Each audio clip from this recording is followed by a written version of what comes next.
तो आज हम एक ऐसी कहानी की गहराई में उतरने वाले हैं जो एक पिज्जा डिलीवरी बॉय की एक आम सी रात को एक भयानक सपने में बदल देती है। ये वो कहानी है जहां एक मामूली सी डिलीवरी डर और रहस्य का एक ऐसा जाल बुनती है जो शायद उसकी जिंदगी हमेशा के लिए बदल देगी। तो चलिए इस कहानी के हर एक मोड़ को, हर एक डर को साथ में महसूस करते हैं। तो कहानी की शुरुआत होती है एक बिल्कुल परफेक्ट हॉरर वाली सेटिंग से। रात के लगभग 12 बजने वाले हैं और हमारा डिलीवरी बॉय रोहन बस अपनी शिफ्ट खत्म करने ही वाला है। जरा सोचिए, दुकान में एकदम सन्नाटा और बाहर मूसलाधार बारिश, ये सारी चीजें मिलकर एक बेचैनी वाला माहौल बना रही हैं। मतलब असली डर तो अभी शुरू भी नहीं हुआ है।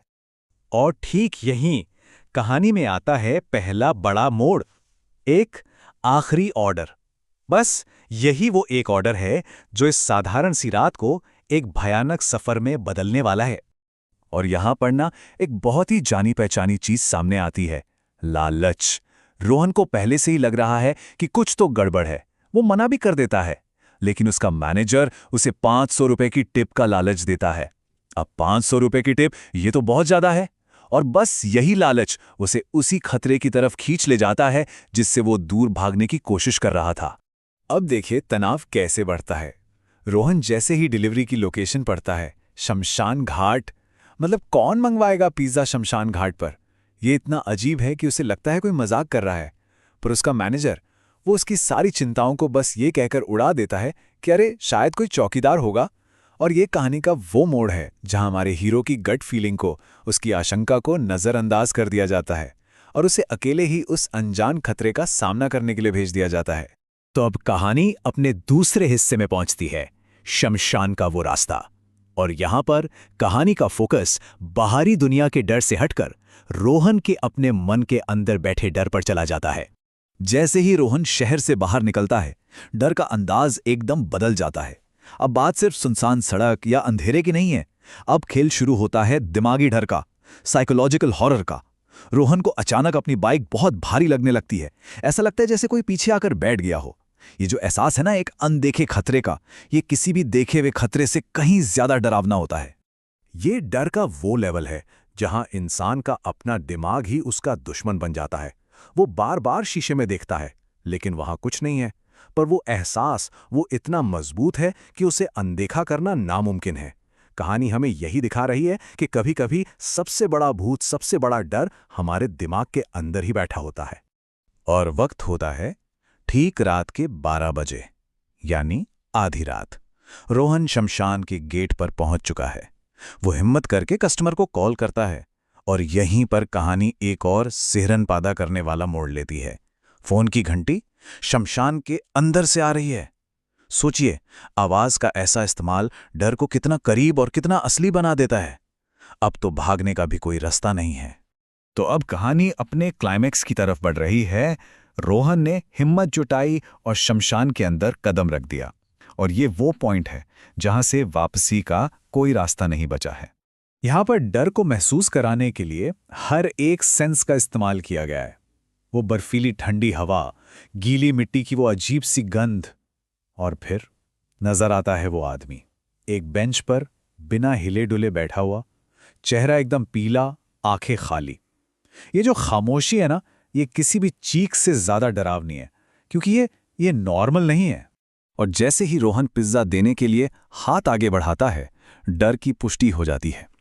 उस आदमी का हाथ जब रोहन से छूता है तो वो सिर्फ ठंडा नहीं होता, वो मौत जैसी ठंडक होती है। एक तरह से ये इशारा है कि ये किरदार इस दुनिया का, इंसानों की दुनिया का है ही नहीं। और फिर कहानी का सबसे बड़ा राज खुलता है। वो आदमी कहता है, आज मेरी सालगिरह है। रोहन के दिमाग में आता है शायद शादी की होगी, पर जवाब मिलता है नहीं, मेरे मरने की सालगिरह। एक आम सा शब्द सालगिरह, और उसे कैसा भयानक मतलब दे दिया गया है। बस इसी एक पल में रोहन को यह साफ हो जाता है कि वो किसी इंसान से बात नहीं कर रहा। अब डर सिर्फ बातों का नहीं रहा, अब वो आंखों के सामने हो रहा है।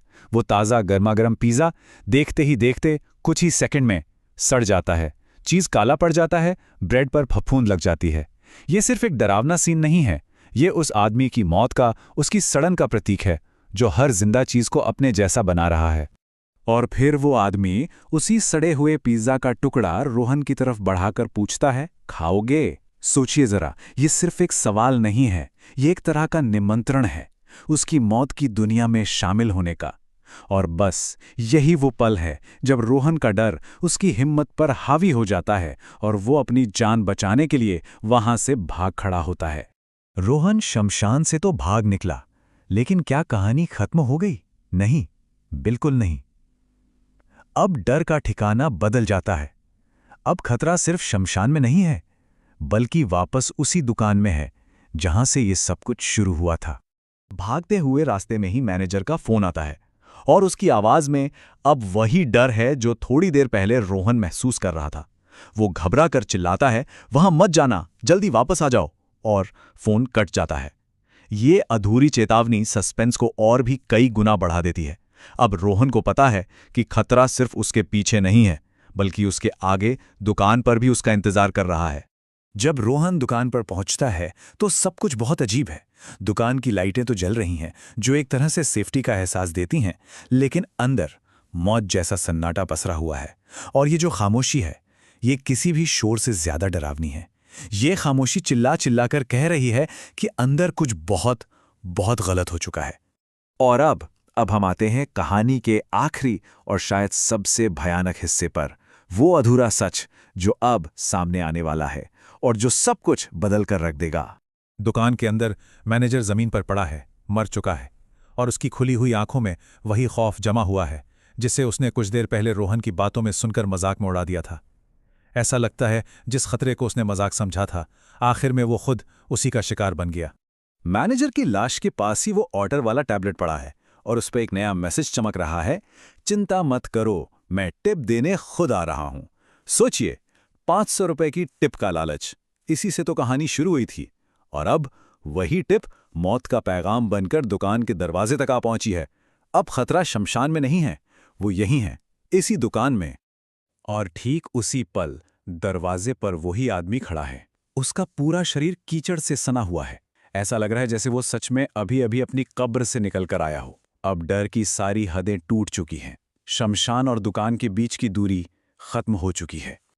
और फिर वो आदमी अपना आखिरी सवाल पूछता है, एक ऐसा सवाल जो सब कुछ बदल देता है। सिर्फ एक पिज्जा की वजह से तुम लोगों ने मुझे दफन कर दिया? ये सवाल इस कहानी को सिर्फ एक भूत की कहानी नहीं रहने देता, ये इसे बदले अन्याय और एक बहुत गहरे अनसुलझे राज की कहानी बना देता है। पर इस सवाल का जवाब क्या है? शायद ये राज हमेशा के लिए उसी शमशान में ही दफन रहेगा।